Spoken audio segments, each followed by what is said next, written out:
Tonight on Coyote Sports, the swimming team hires a new diving coach, and the women's volleyball team takes down the Jackrabbits. I'm Charlie Daldorf. And I'm Erica Arpan, here from the football team's most dangerous weapon this year. It may not be who you'd guess. And sports commentator Grant Boziecki talks MLB free agency. But first, the headlines. Michaela? In 5 years with the New York Jets, Mark Sanchez never had a game with 300 passing yards and 0 turnovers. But in one start with the Philadelphia Eagles, he did just that. After replacing the injured Nick Foles and helping the Eagles defeat the Carolina Panthers on Monday, 45-21. Sanchez celebrated the victory by going to 2 local Philly restaurants for some Philly cheesesteaks. Sanchez will likely start the rest of the year for the 7-2 Eagles. San Francisco 49ers linebacker Patrick Willis will miss the remainder of the season and will need surgery for his strained left big toe. The team placed him on season-ending injured reserve Tuesday. Losing Willis, a 7-time Pro Bowler, is a big blow for the 5-4 49ers. The good news is linebacker Aldon Smith back from his 9-game suspension and is expected to return this Sunday. And those are your headlines. The Coyote volleyball team is preparing for postseason play. Coyote News' Tabari Ruffin finds out more about how they're getting ready to end the regular season.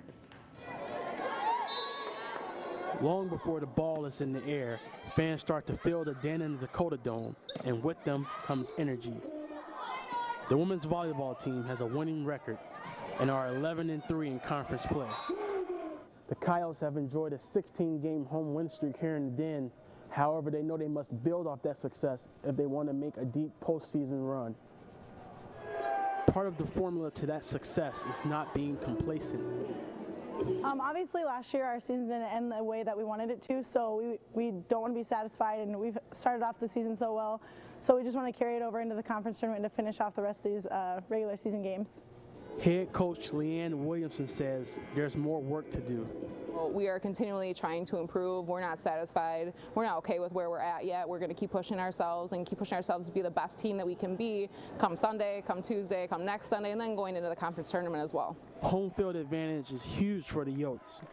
Back, and the fans keep coming back louder and louder every game. Makes it really tough to play in, and especially in such a small gym like this. It feels like the fans are right on top of you, so we have a great fan support system. The Coyotes extended their home game win streak to 17 last night with a win over South Dakota State. The Yotes have one home game remaining against IUPUI before the start of postseason play. For Coyote News, I'm Tabari Ruffin. On Saturday, the USD football team hosted Western Illinois, looking for their first conference win of the season. Western Illinois started the game off quick with a 14-0 lead, but the Coyotes responded with 20 points of their own to take a 20-14 lead. The game was tied 23 at halftime, but it was all the Leathernecks in the second half as they went on to win 44-29. Eric Schufer led the team with 99 receiving yards, including a 21-yard touchdown. With the loss, the Coyotes fall to 2-8 overall and 0-6 in the conference. And although this isn't the best record, as Coyote News' Sydney Mook reports, sophomore kicker Miles Bergner is setting his own records at the university. He may only be in his second season with the Coyotes, but USD already has high hopes for kicker Miles Bergner. The sophomore came to USD with an extensive resume as a high school kicker and punter, only missing 1 field goal his senior year. Despite missing 9 kicks last season, the Colorado native is already showing signs of improvement this year. Bergner, 16 for 16 this season, has made his last 18 field goals. That's a record that goes back to last year. However, Bergner says that he doesn't let the pressure of perfection influence him during a kick. It intensifies a little bit. I try to get out all the pressure, the feelings of pressure at the beginning of the week, like today. I just handle it in a manner where I can ease myself back into it every week. Head coach Joe Glenn says that he has enjoyed watching Bergner play the past 2 years and has hopes that he could take his talents to the next level. Every time he bombs a punt and every time he makes a field goal and an extra point, that's my favorite part.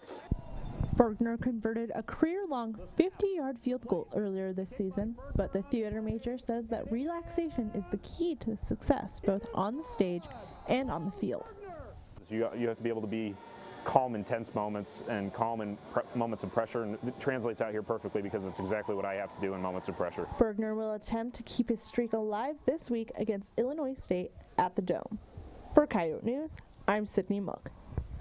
USD will play their final home game and honor the senior players this Saturday against Illinois State. Just 2 weeks into the season, the USD diving team learned their coach would be leaving for a new job. On Thursday, both the swimming and diving teams held their first conference meet of the season, and for the first time all season, the divers also had a coach. Junior Chase Testa says without a coach, each diver designed practices with techniques they wanted to work on. He says they weren't the most efficient, but they helped. We didn't know what to do, so we kind of tried to stay positive and do the best we could and make sure that we were doing the most in our practices. USD has hired Mealy Carpenter as an interim coach for the rest of the season. She previously spent time coaching in Colorado. Carpenter finished 8th at the Olympic trials in 2012. Testa says he's already enjoyed learning in the short amount of time he has with his new coach. Sophomore Grayson Herding was just named Summit League Diver of the Week for the 4th time this season and has already qualified for the NCAA Zone Championships. Sophomore Sam Shutt was named Summit League Swimmer of the Week for the 3rd time this season after winning all 6 of her individual events last week. In just 2 days, the men's and women's basketball teams will kick off the season. The men's team will open theirs on the road at Utah Valley and Stanford under the direction of a new head coach. The men will play 5 teams who made the NCAA tournament last year, including Milwaukee, NDSU, Creighton, Wofford, and Stanford. The Kyle women are looking to make it farther into postseason this year. They opened their season at Drake before heading to Kansas. They will face 2 teams who made the NCAA tournament, including North Dakota and Chattanooga. The teams will play their first home game in 2 weeks. The World Series is behind us, but baseball is still in the news. In this week's sports commentary, Grant Boziecki tells you his top 5 available free agents. It's that time of the year in baseball where bidding wars begin and the owners start digging deep into their pockets. MLB free agency. Now, here's my top 5 available free agents. Coming in at number 5 is Nelson Cruz. With his PED suspension long behind him, Cruz is going to be a hot commodity. It'll be interesting to see if the Orioles pony up and pay baseball's top home run hitter last year. Number 4, Hanley Ramirez. Ramirez slowed down in years past, but he's still a middle infielder with plenty of pop. He also has some added appeal with his potential position versatility. Number 3, James Shields. He didn't quite live up to his Big Game James nickname this postseason, but he's durable and he has a good track record. I like him because you know exactly what you're going to get. Number 2, Max Scherzer. The 2013 AL Cy Young Award winner is number 1 on most boards. He'll undoubtedly get the most money this winter, but I'd be very concerned giving this guy $20 million into his late 30s. He's an ace, that's true, but it's going to be a little risky down the line if you ask me. And my number 1 free agent, John Lester. I like Lester more simply because I think he's the better value. Still expensive, sure, don't get me wrong, but I would not be surprised to see him back in Boston. For Coyote Sports, I'm Grant Boziecki.